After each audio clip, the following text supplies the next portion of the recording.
Hey everyone, this is Jennifer Beamer, owner-operator of Actually Dyed Art by Science, and this is Fiber Talk, episode number 15, and today we're talking about Colombia.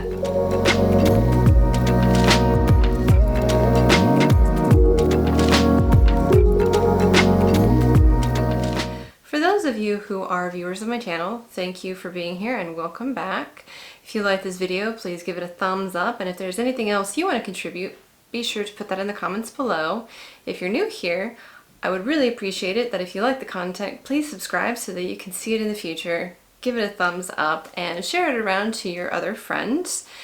And if you are interested in getting to know more about spinning, I have other videos available. Plus, I am a fiber artist, so if you're looking for some supplies, you can also support me on my shop. So, let me tell you briefly about where I got this wool from. It was from a fiber co-op outside of Chicago, and I don't know anything about the shepherd. I don't know anything about the name of the sheep that it came from other than it's Colombia. And what's really interesting is apparently from the Fleece and Fiber source book, this is a more western United States breed. And it's actually quite new, so it was created in the early 20th century twice by two different types of combinations. So the first combination was Lincoln long wool rams crossed with Rambouillet ewes to create sort of a larger, bulkier animal that would produce heavier lambs and also more wool. And a separate venture was conducted, and it involved actually the reverse gender. So it was the Lincoln long wool ewes crossed with Rambouillet rams. I don't know why that was difficult. But what you basically get, if you've ever used Rambouillet or Rambouillet, if you prefer the French pronunciation. It's basically a really crimpy, kind of blocky staple, and so whenever you look at the fleece in its raw state, which they've got a couple of pictures here, you can immediately tell that this is going to be a really heavily lanolin fleece. It's going to produce something that's really soft and next to skin. It's also going to have a lot of bounce. So for those of you who don't know, I just got some new lights because the last one that I had just died in the middle of a video. Luckily, it wasn't a big deal, but unfortunately it might make this a little difficult to see. But I will post photos of this. But basically the staples are about like 3 to 4 inches. Some of them can be a little shorter depending, and a little bit longer depending on the animal and the climate and when they get around to being shorn. So if you don't have anywhere nearby to experience Colombia, I think Rambouillet would be a really great alternative. However, if you do use this, you're going to actually get probably a slightly inexpensive version because it's not as widespread, which means there isn't going to be as large of a market demand. And I remember when I bought this, it was actually not too bad. So this is 4.1 ounces, and I paid $16.40 in 2015 money, which is probably roughly similar today.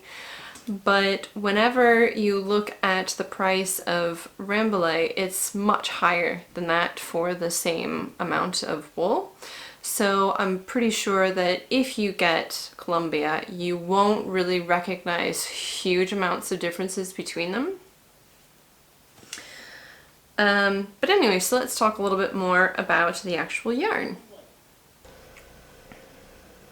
The preparation that this came in was combed top, but it wasn't like what you would see in commercial comb top for a much more widely accepted and known breed like Merino.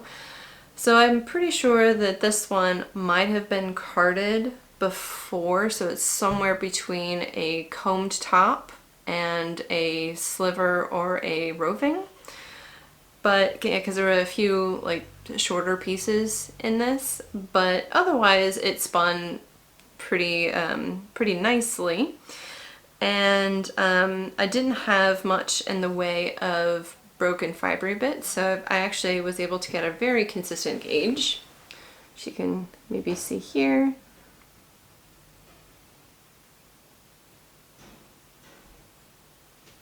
Yeah, so it was really easy to spin. It didn't have quite as much loft as I would have expected, but it definitely puffed up more than if it was more of the high end of Merino or something more like, what is it I'm thinking of?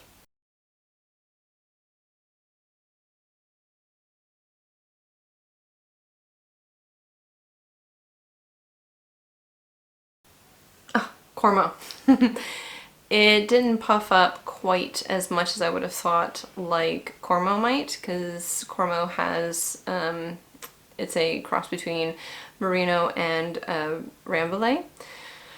However, I think that's because of the Lincoln long wool as part of the blend, but because of that, I'm pretty sure this will hold up in terms of durability more so than rambouillet.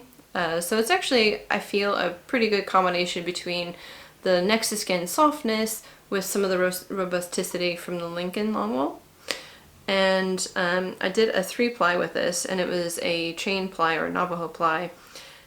Now, some wools are good for this process and others aren't.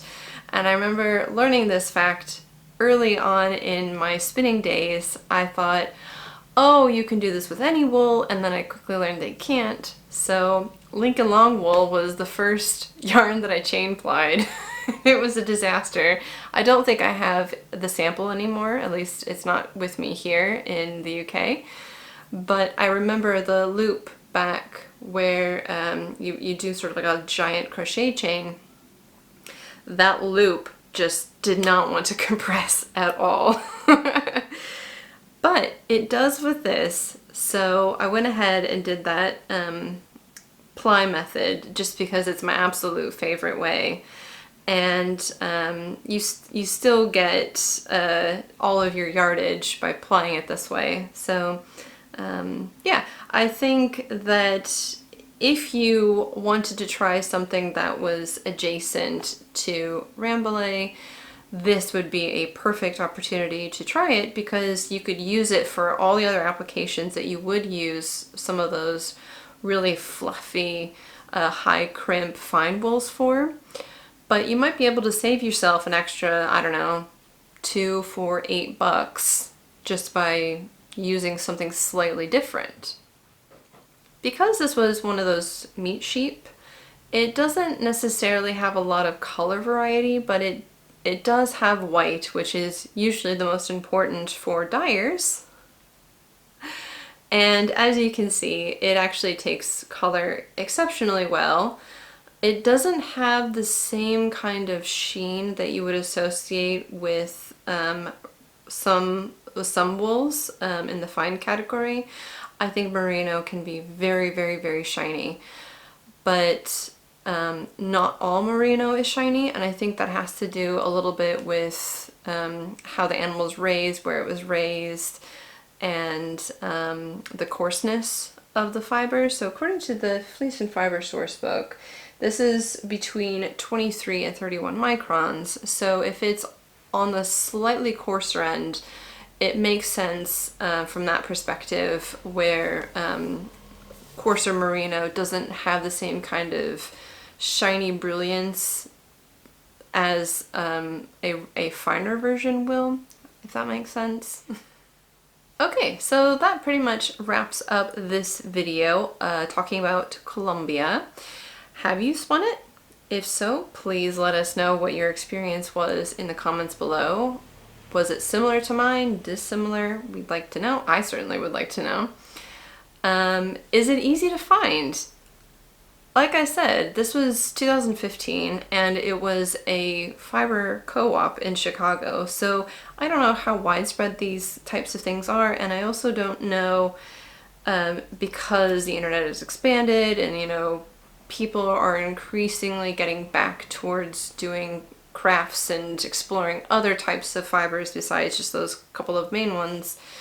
So I don't know if there are more breeders, shepherds in the States now where you can find Colombia, or if there's something up to update about in the Fleece and Fiber sourcebook where the Panamas seem to be extinct. They actually say here, if you are in Idaho or Montana and you find someone still raising Panamas, to let them know. And if you do happen to raise them, or if you know somebody who does, let them know and let us know.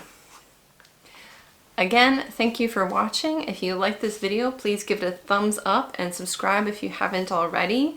If you want to support me and the work that I do, there's my shop, and also just watching my videos and getting ad revenue that way really does help me out. Thanks for watching. Bye!